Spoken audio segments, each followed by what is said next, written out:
దేవునికి మహిమ కలుగురుగాక. ప్రవేశ నామములో మీకు నా హృదయపూర్వకమైన వందనాలు, శుభాలు మీకు చెల్లిస్తున్నాను. వందనాలండి. మన ప్రియులు దైవజనులు ప్రవీణ్ పగడాల గారు యొక్క సత్యం కోసం సమాధి అయిన ఈ రోజును మర్చిపోలేక వీడియో ముఖాన మీతో ఆయనను గురించి కొన్ని విషయాలు పంచుకోవాలన్న ఆ సంతృప్తితో మీ ముందున్నాను. ప్రియులారా, ప్రపంచ యావత్తు ఆయనను జ్ఞాపం చేసుకోవడానికి గల కారణం ఏమిటి అంటే, ఆయన సత్యం కొరకు జీవించాడు. లోకంలో ఒక సూక్తి ఉంది, యథార్థవాది లోక విరోధి. ఎవరైనా యథార్థంగా మాట్లాడితే, సత్యాన్ని సత్యంగా నిలదీసి మాట్లాడితే లోకం చంపుతుంది. ప్రభు చెప్పిన సత్యం అది. యోహాను సువార్తలో 15వ అధ్యాయం 19వ వాక్యంలో అదే అనుభవాలు అపోస్తులైన ఆ శిష్యులకు సంభవించింది. వారితో ప్రభువారు మాట్లాడిన మాటలు నేను చదువుతున్నాయో, మీరు లోక సంబంధులు అయిన ఎడల లోకము తన వారిని స్నేహించును, అయితే మీరు లోక సంబంధులు కారు. నేను మిమ్మును లోకములో నుండి ఏర్పరచుకుంటునే, అందుచేతనే లోకము మిమ్మును ద్వేషించుచున్నది. నిజముగా ప్రియులారా, లోకము తన వారిని స్నేహిస్తుంది. నేను లోకములోంచి నేను మిమ్మల్ని ఏర్పరచుకుంటుని కనుక అందుచేతనే లోకం మిమ్మును ద్వేషిస్తుంది. ఈరోజు సత్యం చెప్తే మెచ్చుకుంటారు. ఎవరు? సత్యవంతులు. ఎవరు? ప్రభువారు. ఎవరు? దేవుని యొక్క పిల్లలైన వారు, ఆత్మ కలిగిన వారు, సత్యముండి సర్వసత్యములోనికి నడిపించే దేవుని పరిశుద్ధాత్మ పొందుకున్న ప్రతి ఒక్కరూ కూడా మరణానికి జడియరు. అవసరమైతే సత్యం కోసము హతసాక్షిగా నిలబడతారు. అదే కదా ప్రవీణ్ పగడాల గారి జీవితంలో మనకు కనబడినది. క్రైస్తవ నాయకులు ఎందుకు ఆయన మరణాన్ని అనుమానిస్తున్నారంటే, త్రాగుబోతులు మార్పులోనికి వచ్చి వారు ఇచ్చిన సాక్ష్యాన్ని బట్టి. ఒకప్పుడు నేను త్రాగుబోతుని అన్న వాక్యం చెప్తే నేను మారాను. వారి సాక్ష్యాన్ని బట్టి అనుమానిస్తున్నారు. మద్యపానము ద్వారా కలిగే నష్టాల గురించి ఆయన చేసిన ఒక వీడియోను నేను విన్నాను. ఎంత చక్కగా ఆ మద్యపానం యొక్క విషయాలు, ఎన్ని అవమానాలు జరుగుతాయో త్రాగుబోతుకి, ఎంత నష్టం వాటిల్లుతుందో ఆయన ఆ వీడియోలో తెలియచేశారు. మరి ఇలాంటి ఈయన, ఈ బోధ చేసిన ఈయన, ఆయన త్రాగుతూ ఆ బైక్ మీద యాక్సిడెంట్లో చనిపోయాడు అని చెప్పడంలో సందేహం పుడుతుంది, సందేహం వస్తుంది. ఇంతకీ రాజమండ్రికి ఆయన ఎందుకు ప్రయాణమైనట్టు? ఆయనకున్న దృక్పథం నాలాగా అనేకులను తయారు చేయాలని, బైబిల్ కళాశాలను ఏర్పాటు చేయాలని స్థలాన్ని కొన్నారు. దాన్ని చూడడానికి, ఏ రీతిగా ఆ కళాశాల కట్టాలన్న ఆలోచనలు పంచుకోవడానికి ఆయన ప్రయాణంలో ఉండి సత్యం కోసం సమాధి చేయబడ్డాడు. ఈరోజు ప్రియ దేవుని పిల్లలారా, లోకము తన వారిని స్నేహిస్తుంది అంటే దాని అర్థం ఏంటంటే, అపవాది, అబద్ధికుడు, అబద్ధానికి జనకుడు, వాని నోట ఎప్పుడు కూడా సత్యం పలకలేదని ప్రభువులు వారు చెప్పారు. యోహాను సువార్త 8వ అధ్యాయంలో 44వ వాక్యంలో. అందుకోసమే లోకమంతా కూడా అబద్ధాన్ని ప్రేమిస్తారు గనుక సత్యం చెప్పే వారి మీద ఈ అబద్ధికులు అనేవారు ద్వేషిస్తారు. ప్రభువారు సత్యమైతే ఆయన పిల్లలు కూడా సత్యవంతులు. మనకు బైబిల్లో ఉన్నాయి ప్రియులారా. సత్యవంతులు ఆయనకి ఇష్టలు అని సామెతల గ్రంథం 12వ అధ్యాయం 22వ వాక్యం. ప్రభువు వారు ఈ లోకానికి ఎందుకు వచ్చాడు? పిలాతుతో చెప్పాడు. యోహాను సువార్త 18వ అధ్యాయంలో 36వ వాక్యంలో, సత్యమునకు సాక్ష్యం ఇచ్చుటకు నేను ఈ లోకంలో పుట్టి తిని అన్నాడు. సత్యం అంటే ఏంటో ప్రజలకు తెలియాలి, నన్ను బట్టి తెలుసుకోవాలి. అవును, అందుకోసమే శాస్త్రులు, పరిశీలు, ప్రజల పెద్దలు, ప్రధాన యాజకులు ప్రభువారు చెప్పిన మాటలను వారు నిండా పగబట్టి ఆ మాటల్లో ఆయన్ని చిక్కు పెట్టాలని, నేరం తప్పులు పట్టాలని వారు వింటూ ఉండేవారు. మరి రక్షణ టీవీ ఆ స్టూడియోలో ప్రవీణ్ పగడాల గారు ఆ డిబేట్ సెక్షన్లో వాద ప్రతివాదనల మధ్య వాదిస్తున్నప్పుడు చిరునవ్వుతో వారి వాదన సరైనది కాదని ఆయన సరిదిద్దుతున్నప్పుడు వారు ఎంతగా మండిపడి వీడియోలో చేశారో మనం చూస్తాం. ఏ వేదిక మీద ఆయన మాట్లాడినా, ఏ డిబేట్స్లో ఆయన మాట్లాడుచున్నా ఆయన సత్యాన్ని కనుపరిచాడు తప్ప ఎక్కడ సందిగ్ధంగా ఆయన చెప్పినట్టు లేదు. ఆయన మరణించిన తర్వాతే ప్రపంచానికి ఆయన అంటే ఏంటో తెలియబడింది. ఇశ్రాయేలీలు ఐగుప్తులో ఉన్నప్పుడు శ్రమ పెట్టిన కొలదిగా వారు విస్తరించారు, వారు ప్రబలారు అని ఉంది. ఆ ప్రబలడము, ఆ విస్తరణ చూడడం వీరికి అసహ్యత పుట్టించింది. ఐగుప్తులకు కఠినమైన శిక్ష వీరికి వేయాలని వారు శ్రమ పెట్టిన కొలదిగా ఇశ్రాయేలీయులు, దేవుని ప్రజలు విస్తరించారు, ప్రబలారు. క్రైస్తవులను మతోన్మాదులు ఎంత శ్రమ పెట్టినా ప్రవీణ్ పగడాల గారు భౌతికంగా ఆయన్ని సమాధి చేశారేమో కానీ ఆయన సత్యాన్ని సమాధి చేయలేదు. యేసు ప్రభు వారు సత్యం చెప్పి ఆయన ఈ పరిశుద్ధ గ్రంథాన్ని మనకు అప్పగించి వెళ్ళాడు. ఈ పరిశుద్ధ గ్రంథాలు తగలబెడుతున్నారు. ఇంతటితో అయిపోయింది, క్రైస్తవుల బోధలు ఇక లేవు అనుకుంటున్నారు. యేసు ప్రభు ఏ రీతిగా సత్యం కోసం సమాధి చేయబడిన, మరణింపజేసిన ఆయన లేచాడు. సత్యవంతులు కూడా అంతే. సమాధి ఒకవేళ చేయొచ్చేమో కానీ వారు చెప్పిన వర్తమానం లేచి కూర్చుంటాయి, ప్రజల గుండెల్లో వెళ్ళి కూర్చుంటాయి, ప్రజలను ఉజ్జీవపరుస్తాయి, ప్రజలను మండింపజేస్తాయి. లోకానికి వెలుగులాగా సత్యవంతులు ప్రకాశిస్తారు. పల్లెటూరు కానీ పట్టణాల్లో కానీ సత్యం చెప్పే వారి మీద ఎలా ఉంటారు ప్రజలు అంటే, ఆమోసు గ్రంథం 5వ అధ్యాయం 10వ వాక్యాన్ని నేను చదువుతూ ఉన్నాను. అయితే గుమ్మములలో నిలిచి బుద్ధి చెప్పు వారి మీద జనులు పగబట్టుదురు, యథార్థముగా మాట్లాడు వారిని అసహించుకుందురు. ఎవరైతే బుద్ధి చెప్తారో, సరి చేసుకోండి, మీరు మాట్లాడేది బాగులేదు, మీ ప్రవర్తన సరిగా లేదు, సరి చేసుకోండి అని బుద్ధి చెప్తే జనులట పగబడతారట. యథార్థంగా మాట్లాడితే అసహించుకుంటారట. ఈరోజు ప్రవీణ్ పగడాల గారిని, ఆయన బోధలను ఎవరు విసర్జిస్తారు? ఆయన బోధలు విని ఎవరు పగబడతారు అంటే, సాతాను స్వభావం కలిగిన అసత్యవాదులు. అసౌకర్యంగా వారు భావించి ఆయన బోధలను విసర్జించారు, విమర్శించారు.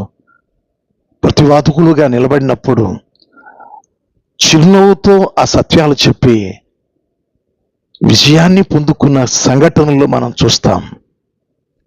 ఈరోజు ఎక్కడ చూసినా ప్రవీణ్ గారి బోధలు, ప్రవీణ్ గారి యొక్క ఆశయాలు, ప్రవీణ్ పగడాల గారి యొక్క పరిచర్యల గురించి కొనియాడబడుచున్నాయి. ఈరోజు ఆయన చేసిన సత్క్రియలు కొనియాడబడుచున్నాయి. ప్రకటన గ్రంథంలో 14వ అధ్యాయంలో 13వ వాక్యంలో క్రీస్తు యేసునందు అంటే ప్రభువునందు మృతులైన వారు ధనిలు, వారు తమ ప్రయాసములు మాని విశ్రాంతిలోకి వెళుతున్నారు, వారి క్రియలు వారి వెంట వెళుచున్నాయి. ఆయన భౌతికంగా లేడు, కానీ ఆయన క్రియలు సజీవంగా మాట్లాడుచున్నాయి. ఈరోజు ఎన్ని వేదికల మీద ఆయనను గురించిన విషయాలు బోధిస్తారో, ఆయన తీపి జ్ఞాపకాలను బట్టి అనాథ బిడ్డలకు సహాయాలు, భోజన కార్యక్రమాలు, ప్రపంచం యావత్తు ఈ కార్యక్రమాలు ఏర్పాటు చేసుకొని ఈరోజు జ్ఞాపకం చేసుకుంటున్న ఈరోజు నా వంతు నేను కూడా కొన్ని మాటలు చెప్పాలని మీ ముందున్నాను. ప్రియమైన దేవుని పిల్లలారా, లేఖనంలో చెప్తుంది, నిరపరాధులను చాటున మాటున దుష్టులైన వారు చంపుతారని 10వ కీర్తనలో 8వ వాక్యంలో రాయబడి ఉన్నది. నీతిమంతుల మీద పండ్లు కొరుకుతారట భక్తిహీనులు. అది కూడా 37వ కీర్తనలో 12వ వాక్యంలో రాయబడి ఉన్నది. యథార్థవంతుల మీద పండ్లు కొరుకుతారు, పగ సాధిస్తారు. ఆ విషయాన్ని ప్రభువే చెప్పారు. నా నిమిత్తము జనులు మిమ్మల్ని నిందిస్తారు, హింసిస్తారు, మీ మీద చెడ్డగా మాట్లాడతారు. అవును, ప్రభువులాగా సత్యం చెప్తే, ప్రవీణ్ పగడాల గారు లాగా యథార్థంగా మనం మాట్లాడితే, అపోస్తలుడైన పౌలు గారు లాగా మన సత్యం కొరకు నిలబడితే, లోకం ఒంటరిగా చేస్తుంది మనల్ని. ప్రభువారి యొక్క బోధనలు ప్రవీణ్ పగడాల గారు లాంటి వారిని సిద్ధపరిచి, అలాంటి వారి ద్వారా లోకంలో ప్రభువారి బోధ ఎలా ఉంటుందో ప్రవీణ్ పగడాల గారి యొక్క బోధనలు వింటే అర్థమవుతుంది. ప్రియులారా, క్రైస్తవుల పక్షంగా సుప్రీంకోర్టులోనూ వివిధ కోర్టులలో ఆయన అప్పీల్ వేసి వాటన్నిటి మీద విజయం పొందాలి, క్రైస్తవుల పక్షంగా నిలవాలి అన్న ఉద్దేశంతో తన సొంత ఖర్చులు పెట్టుకొని ఆయన చదివిన ఆ న్యాయశాస్త్రం మీద పట్టభద్రుడై ఒక లాయర్గా ఆయన వాదిస్తూ వివిధ కోర్టులలో ఆ కోర్టుల మధ్యలో న్యాయాన్ని గెలిపించాలన్న ఉద్దేశంతో ఆయన చేసిన సంకల్పం న్యాయం గెలవాలి, అవసరమైతే హతసాక్షి అయిపోవాలి అన్నది ఆయన ధోరణి. ప్రియ దేవుని పిల్లర, ఎట్టకేలకు సత్యాన్ని సమాధి చేశారు. కానీ ఆ సత్యం ప్రజల గుండెల్లో ఈరోజు మీకు అర్థమైపోతుంది. ఆయన మరణించిన ఆ యొక్క భూస్థాపన కార్యక్రమంలో హైదరాబాద్ ఒక సముద్ర ప్రవాహంగా ప్రవహించింది. కన్నీరు మున్నీరుగా ఏడ్చుకుంటూ ఆ చర్చిలో, ఆ బ్యాప్టిస్ట్ చర్చిలో వాళ్ళ సాక్ష్యాలు సాక్ష్యమిస్తున్నాయి. ఏమండి, డబ్బులు పెడితే అంతమంది వస్తారా? ఎవరి వంతు వారు ఆయన భౌతిక కార్యక్రమంలో, ఆ భూస్థాపన కార్యక్రమంలో ప్రత్యక్ష సాక్షిగా నేను ఉండాలని మరి చీరాల నుండి కూడా వెళ్ళారు. ఆయా ప్రాంతాల నుంచి వెళ్ళి అక్కడ సాక్ష్యం ఇచ్చారు. ఊరికనే వెళ్ళరు కదండి. ఆ హైదరాబాద్ సిటీ జనంతో నింపబడింది. ఎవరికి వస్తారండి అంతమంది? అన్ని లక్షల మంది ఎవరికి వస్తారండి? అందుకోసమే ఆయన చనిపోలేదు, ఆయన బ్రతికే ఉన్నాడు. ప్రియులారా, ఈ సుగంధ వాసన ఇచ్చే దినుసులు ఆ రోకట్టుతో కొట్టినప్పుడు, బండతో కొట్టినప్పుడు, మిక్సీలో మరవేస్తే ఆ వాసన గుబాళించినట్టు ప్రవీణ్ పగడాల గారి యొక్క ఆ మరణంలో నుండి క్రీస్తు సువాసన క్రమక్రమముగా ప్రపంచానికి వెదజల్లుతుంది. ఆయన పక్షంగా ఎన్నో వీడియోలు చేశారు. క్రీస్తు పక్షంగా ఓ సువాసన. కొరింథీయులకు రాసిన 2వ పత్రిక 2వ అధ్యాయం 15వ వాక్యంలో ఉంది. నశించు వారి పట్లను, రక్షణ పొందిన వారి పట్లను మేము క్రీస్తు సువాసన అయి ఉన్నామని పౌలు గారు చెప్పినట్టు, ఇప్పుడు మరణపు వాసన ఎక్కడుంది? మరణపు వాసన లేదు ఇక్కడ. క్రీస్తు పరిమళ వాసన ప్రవీణ్ పగడాల గారిలో నుండి క్రైస్తవ లోకమంతా క్రీస్తు సువాసన గుబాళిస్తుంది. ప్రవీణ్ పగడాల గారు సత్యం కోసం చేసిన ఆ పోరాటమే మిగిలింది కానీ, ఆ సత్య సూక్తులు మిగిలి ఉన్నాయి కానీ, ఆ హితోప సందేశాలు మిగిలి ఉన్నాయి కానీ, ఆయన మరణపు వాసన ఎక్కడ ఉంది? లేదు. అందుకోసమే కదా ఎఫెసీయులకు రాసిన పత్రికలో 5వ అధ్యాయం 2వ వాక్యంలో క్రీస్తు మిమ్మల్ని ప్రేమించి పరిమళ వాసనగా ఉండుటకు ఆయన తన్ను తాను బలిగా అర్పణ చేయబడ్డాడని లేఖనంలో ఉంది. క్రైస్తవులు ప్రపంచానికి సువాసన వీచే గుబాళించే క్రీస్తు పరిమళ వాసన, ఆ సత్యం, ఆ మంచితనం, ఆ కనికరం, ఆ ప్రేమ క్రీస్తు కల్వరిలో నుంచి క్రైస్తవులలోకి ఆ సువాసన లోకంలో వెదజల్లుతుంది. ప్రవీణ్ పగడాల గారు ఎంతో గొప్ప విద్య చేశారు, బాగా చదువుకున్నారు, కోట్ల రూపాయలు సంపాదించాడు. ఆ డబ్బులంతా కూడా నిరుపేదలకి ఖర్చు పెట్టడానికి ఓ బైబిల్ కళాశాల కట్టించి నా వలె శిష్యులు తయారు చేయాలని ఆ దైవదాసుని యొక్క ప్రయాస. ఆ స్థానంలో ఆ సహోదరి నిలబడి ఆ పరిచర్య నేను కొనసాగిస్తానని, వారి తండ్రి గారు కూడా సహకారంగా ఉంటారని ఆ పరిచర్య కొనసాగిస్తూ ఉన్నారు. ఈరోజు ప్రియ దేవుని పిల్లలారా, క్రైస్తవ లోకం ఈరోజు మర్చిపోలేదు. ఇది మర్చిపోని రోజు. ఈ రోజున నా వంతు నేను కూడా ఇన్స్పిరేషన్ అయ్యాను. నేను కూడా సత్యం కోసం ఎందుకు సమాధి చేయబడకూడదు? మామూలుగా చనిపోవడం వేరు, సత్యవాదన చేసి సత్యం కోసమే కొట్టబడి తిట్టబడి హతసాక్షిగా అదో భాగ్యం. స్టెఫనులాగా బాప్తిస్మిచ్చి యోహాను రాజుగారిని గద్దించాడు. నీవు వ్యభిచరిస్తున్నావని. ఎవరండి ఈ మాట చెప్పేది? అందుకోసం అతడు మండొచ్చు ప్రకాశించిన దీపం అని ప్రభువుల వారు చెప్పారు బాప్తిస్మిచ్చి యోహాను గురించి. దానియేలు గ్రంథంలో నాకు ఒక వాక్యం జ్ఞాపకం వస్తుంది ప్రియులారా. ఏంటి అంటే 12వ అధ్యాయంలో ఒక చక్కని వాక్యం రాయబడి ఉన్నది. మూడో వాక్యం నేను చదువుతున్నాను. బుద్ధిమంతులైతే ఆకాశ మండలములోని జ్యోతులను పోలిన వారై ప్రకాశించెదరు. నీతి మార్గం అనుసరించి నడుచుకున్నట్లు ఎవరు అనేకులను త్రిప్పుదరో వారు నక్షత్రము వలె నిరంతరమును ప్రకాశించెదరు. మరి ప్రవీణ్ పగడాల గారు ఒక ఆకాశ నక్షత్రం లాగా ఈనాడు ఆయన నీతి మార్గములో నడుచుకుంటూ అనేకులను సత్య మార్గంలోకి నడిపించిన ఆ నక్షత్రం ప్రకాశిస్తుంది, లోకానికి వెలుగులాగా ప్రకాశిస్తుంది. మీరు బుద్ధిమంతులై చనిపోతే సత్య మార్గంలో అనేక మందిని త్రిప్పగలిగితే మీరు ఆకాశ మండలంలోని జ్యోతుల్లా ప్రకాశిస్తారు.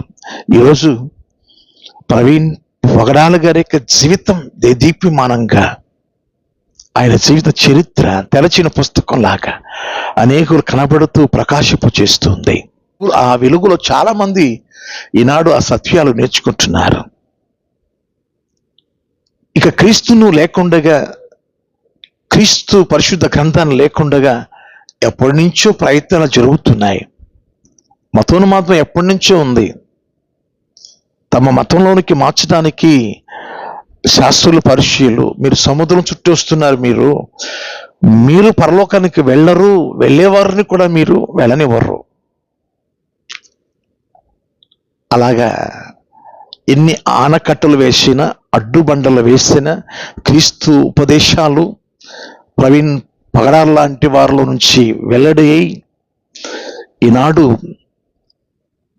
క్రైస్తవులలో ఉన్న మంచితనం, క్రీస్తు ప్రేమ గుబాళిస్తుంది. ఎవరు సమాధి చేయలేరు, సత్యాన్ని ఎవరు సమాధి చేయలేరు. ప్రియులారా, ఆదర్శంగా నిలబడిన ప్రవీణ్ పగడాల గారి యొక్క జీవితం చూడండి. డాక్టర్ కెఏ పాల్ గారు ఆయన ఇచ్చిన స్టేట్మెంట్ ఏంటంటే, మీరు హత్య చేసి యాక్సిడెంట్ అని చెప్తున్నారు ఏంటి అంటే దాని ఉద్దేశం ఏంటంటే, మీరు ఏమైనా ఇన్వెస్టిగేషన్, మీరు మళ్ళీ ఏదైనా చేస్తారేమో, ఇన్వెస్టిగేషన్ చేస్తారేమో, మళ్ళీ ఏదైనా పరిశోధన చేస్తారేమో, మరి ఏదైనా ఆయన మద్యపానం గురించి మంచి సందేశం ఇచ్చినాడు, మళ్ళీ మీరు మద్యం తాగినట్టుగా చూపిస్తున్నారు. అసలు ఆ వ్యక్తి మీద మాకు డౌట్ ఉంది, అతను పొడవుగా ఉన్నాడు, తాగినవాడు ఎంతవరకు ప్రయాణం చేస్తాడు, మాకు డౌట్స్ ఉన్నాయి, ఇన్వెస్టిగేషన్ చేయండి, మళ్ళీ పర్యవేక్షించండి, మరి పరిశోధనలో అని పాల్ గారు, మాజీ ఎంపీ గారు హర్ష కుమార్ గారు తన గొంతును విప్పుతున్నారు, తమ స్వరాలను వినిపింపజేస్తున్నారు. క్రైస్తవులకున్న డౌట్ అదే. అనేకులను ప్రభు వైపుకు మళ్లించిన ఆ దైవదాసుడు త్రాగి చనిపోతాడా? జరగని విషయం. త్రాగుబోతులను ప్రభు వైపుకు మళ్లించిన వాడు కదా, మద్యపానం గురించి బోధించిన ఆ బోధకుడు ఎందుకు ప్రయాణం చేస్తున్నాడు రాజమండ్రికి? అనేకులు నావలే శిష్యులు చేయాలని కదా. క్రైస్తవ నాయకులు ఈ విషయంలో డౌట్ పడి ఇన్వెస్టిగేషన్ చేయండి అని అర్థిస్తున్నారు, అప్లై చేసుకుంటున్నారు, ప్రయాసపడుతున్నారు. ఏదైనా గవర్నమెంట్ వారు మంచి మనసుకులై ఆ ఇన్వెస్టిగేషన్ మళ్ళీ చేస్తే బాగుంటుందని క్రైస్తవ నాయకుల యొక్క ఉద్దేశం.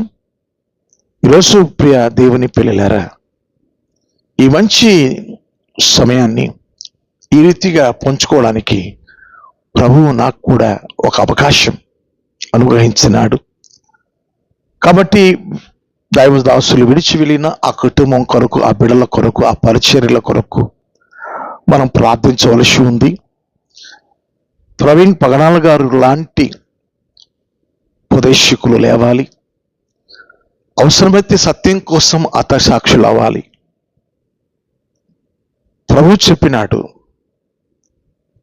ఏమి చెప్పినాడు? నా యందు పాపముందని ఎవరు స్థాపన చేయగలడు? నేను సత్యం చెప్పుచున్నాను, మీరు నన్ను నమ్మరు. ప్రభువారు సత్యం బోధించినాడు, అనేకులను సత్యవంతులుగా చేశాడు. ఆయన మరణించి అనేకులను ఆకర్షించినాడు.